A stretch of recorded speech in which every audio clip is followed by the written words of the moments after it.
Welcome to A Change of Heart podcast. I'm your host, Angel Walston. And in this space, we navigate life together. We ask the hard questions like, what is the truth you haven't told? But most importantly, we grow together. And sometimes that leads to a change of heart.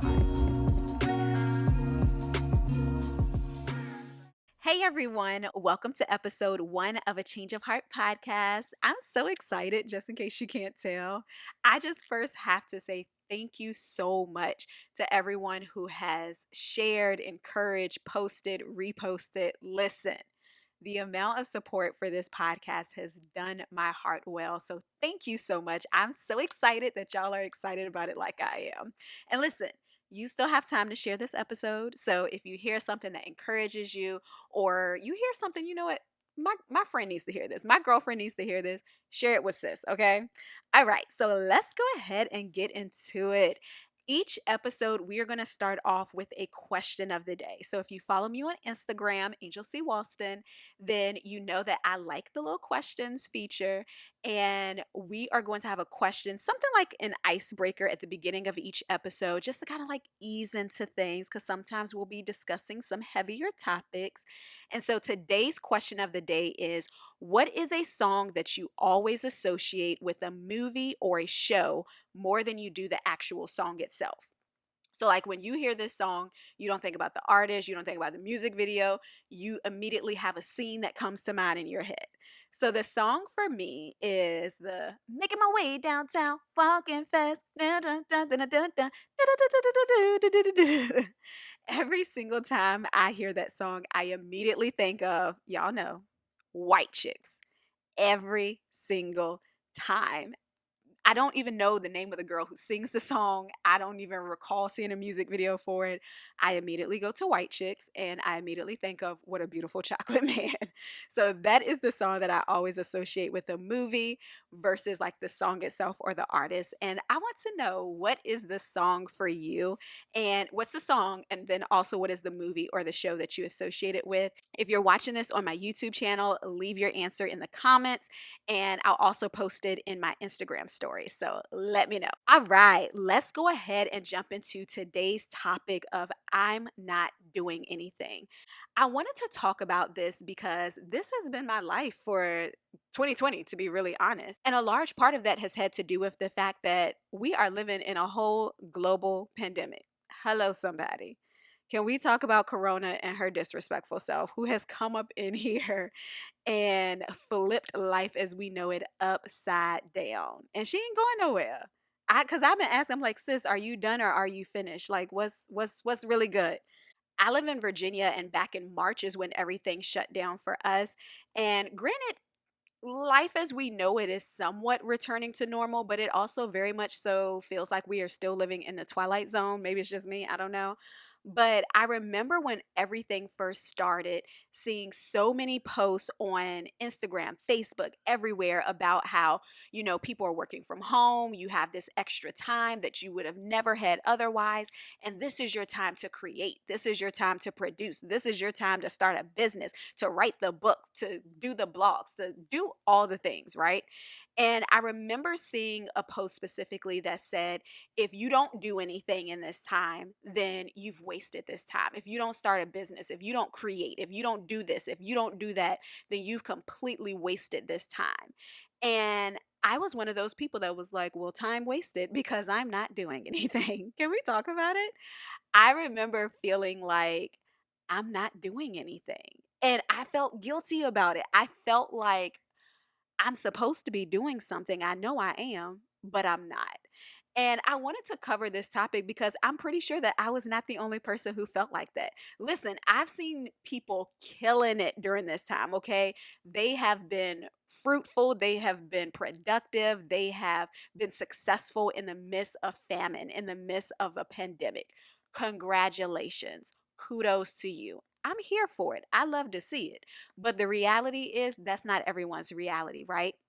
And so I wanted to talk about this because I feel like although that was the instruction given for some people, maybe that's what some people were supposed to do, it was not universal. That wasn't what all of us were supposed to do. And so I wanted to talk to my peoples who felt like I didn't do anything during this time. And let's reframe that narrative. So this all started back in 2019, I believe November 2019.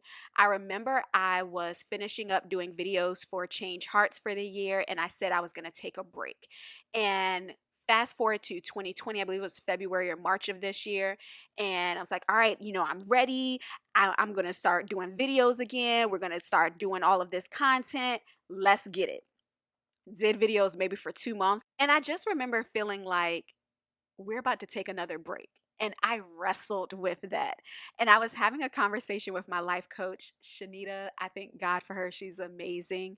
And I remember telling her that I felt like I'm about to take another break, but I can't take a break. And she's like, why not? Like, I just took a break. I just came off of a hiatus. What would it look like? I'm taking another break. She's like, who told you that you can't take another break if that's what you need to do? And I remember just being in a space of feeling like I was going through the motions, trying to produce, trying to get things out, trying to do. But the reality was, I was very empty.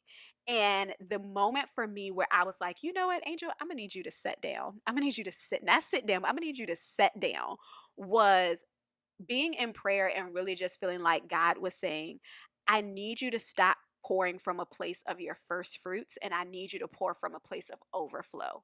And we're not at the point of overflow yet. And that was when I knew I needed to step back and take a break. And the interesting thing is, when I stepped back to take this break, I felt like I'm not doing anything. I'm not doing anything. Church had slowed down because we were virtual at that point. I wasn't doing anything with Change Hearts. I was going to work, but it's like, you know, work's work. But outside of that, I was not doing anything. And I remember just having to unpack a lot of things. And real talk, my life coaching sessions changed from life coaching to therapy because there was so much that I was dealing with that I had not processed because the busyness of life, the busyness of the schedule that I had created for myself, it made it very easy to not deal with those things. It made it very easy to push them to the side. Oh, we'll cry later. We'll deal with that later because I got work to do. I'm busy. I got stuff to do.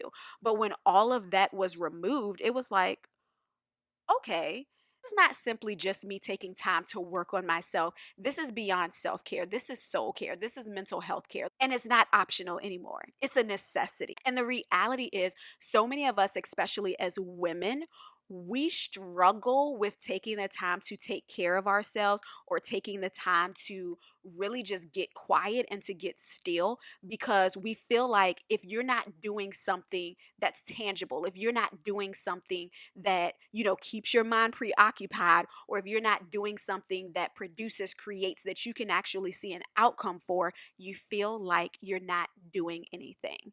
And what I had to learn that I want to encourage you in is to understand that when you don't take care of yourself, you do a disservice to yourself. You can't show up for anybody fully. You're not showing up for yourself fully. And the reality is the pace at which we were going, living this hurried, rushed life, this busy life where we were doing all the things, being all the things to everyone, it was not sustainable.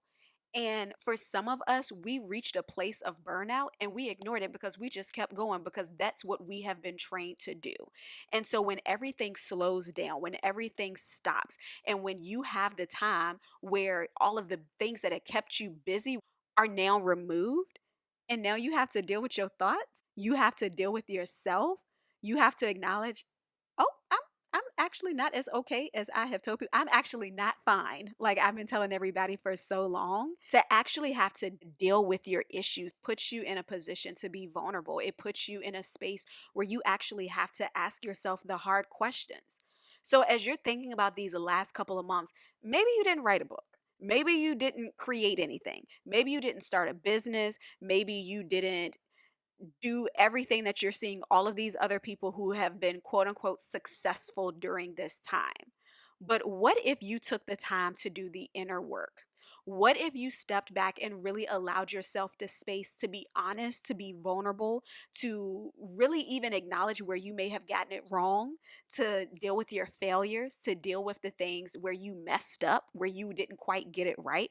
What if you did the inner work to become who you've always wanted to be? Is that not something?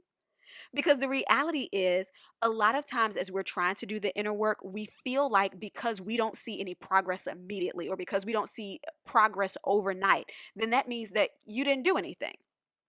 And we overlook the fact of the work that we have put in because we're still in the middle of it. We're still in the progress of it. We're trying to be better. We're trying to do the work. We're trying to be whole. And the reality is, we have to learn also how to retrain our language because most of the things that we say that we're trying to do, in reality, you're actually doing it.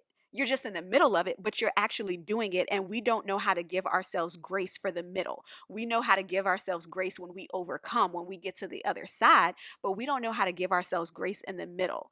But can't you see that what you're doing is getting you to the place that you actually want to be, even though you're not there yet? Maybe you didn't do anything during this time of the pandemic.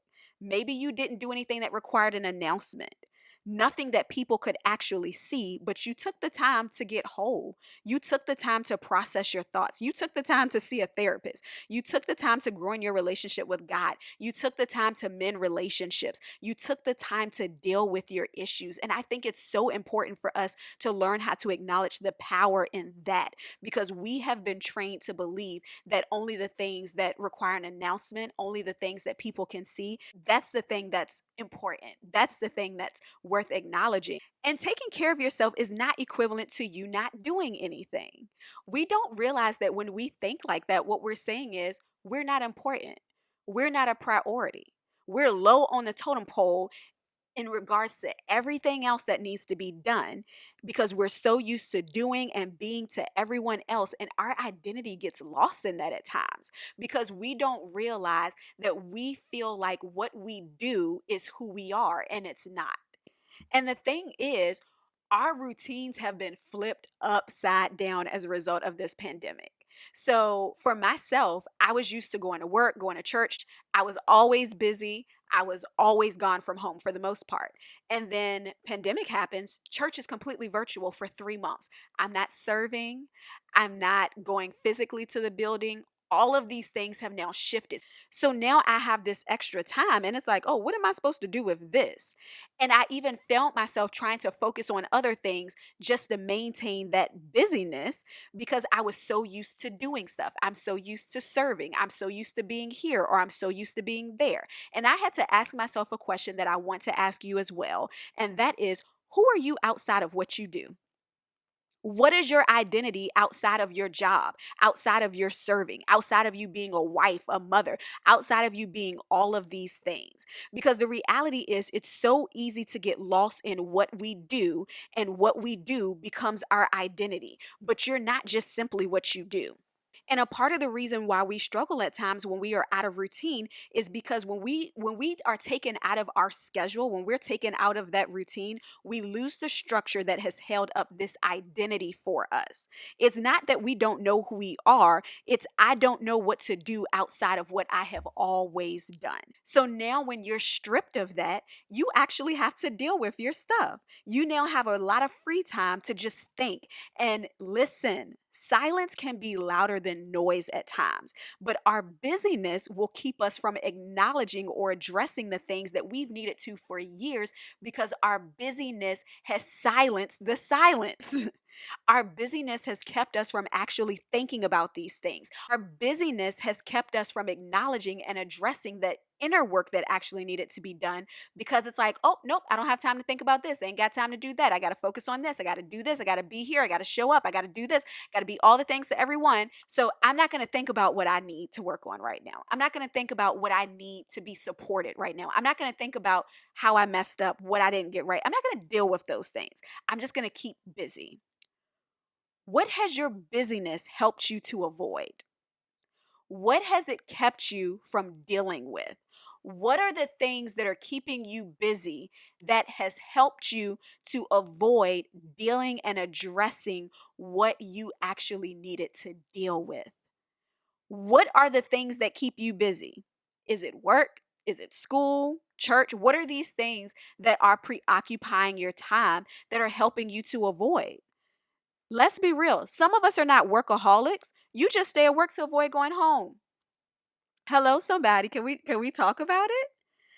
I realized that the truth I had not told was that I am very good at pretending and putting on. And when I say I'm very good at it, I am not saying that it is a good trait. I am not saying that at all. It is not healthy. But as a result of that, I'm so used to smiling. I'm so used to, I'm good. How you doing, Angel? I'm fine. Like I know how to say the right things. I know how to look the part. And as a result of that, I had gotten to a place where I was so good at pretending that it wasn't that I had convinced myself that everything was fine, there wasn't an issue, but in the moments where I needed to have a moment, where I needed to pause, I convinced myself, nope, I'm good. I got it. I'm smiling. I'm happy. Everything's going great. And it's like, no, sis, is not. You 2 seconds away from falling apart. And it's easy to do when you have so much going on around you to keep you busy, to keep you distracted. It's easy to say, nope, I can't have a moment here.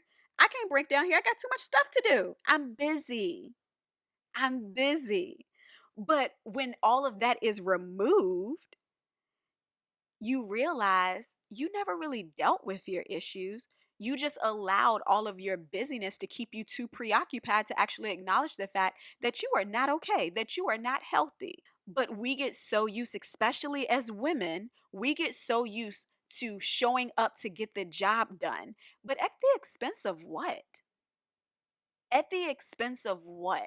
And so now, when everything is removed, when we don't have the distractions, we don't have the excuse of busy anymore, and we feel like, oh, well, I'm not doing anything, we don't even acknowledge that we have so much that we could be working on in ourselves, in our minds, in our hearts, spiritually. We have all of these things that we've become so disconnected from because we're so used to working on and being and doing for everyone else. And it's not healthy. And when you get to the point where those things are stripped away from you and you have to start addressing the things that have been dealing with you, you might not have been dealing with them, but them things been dealing with you. You're put in a position where you have an opportunity to really think about, why do I feel this way?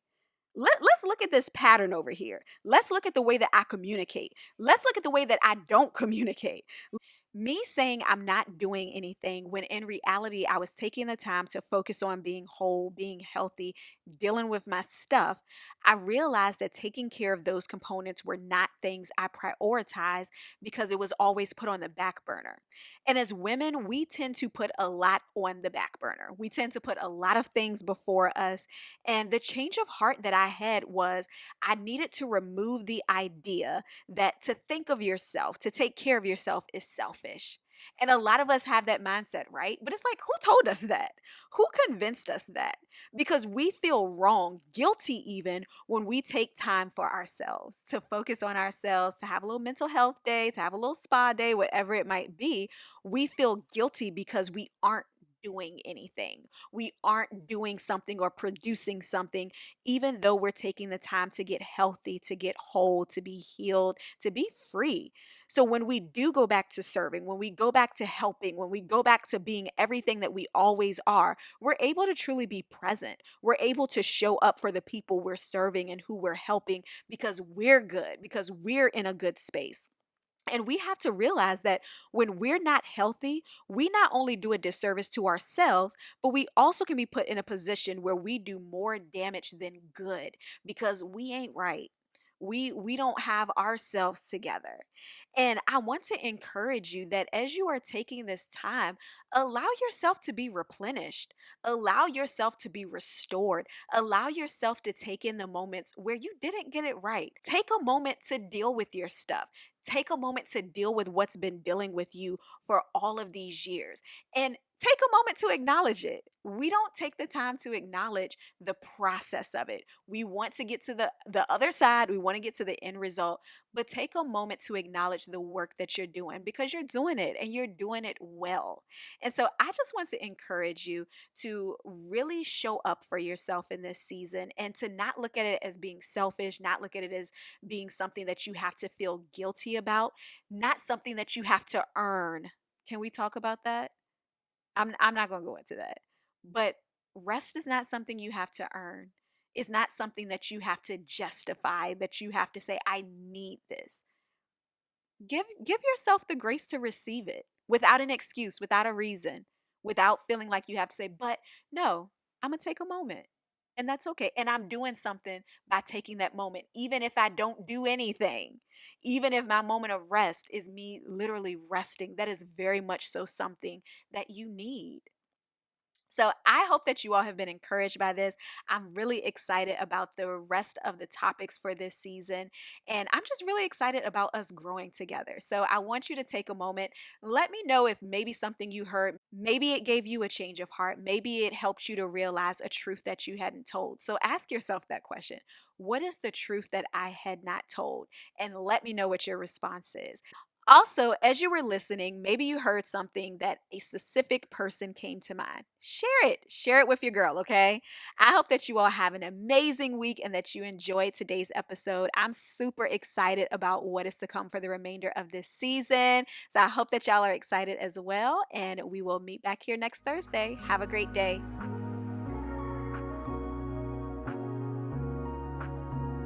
Thank you so much for tuning into a Change of Heart podcast. I hope that you were encouraged, and please take a moment to share with a girlfriend, and don't forget to download the episode.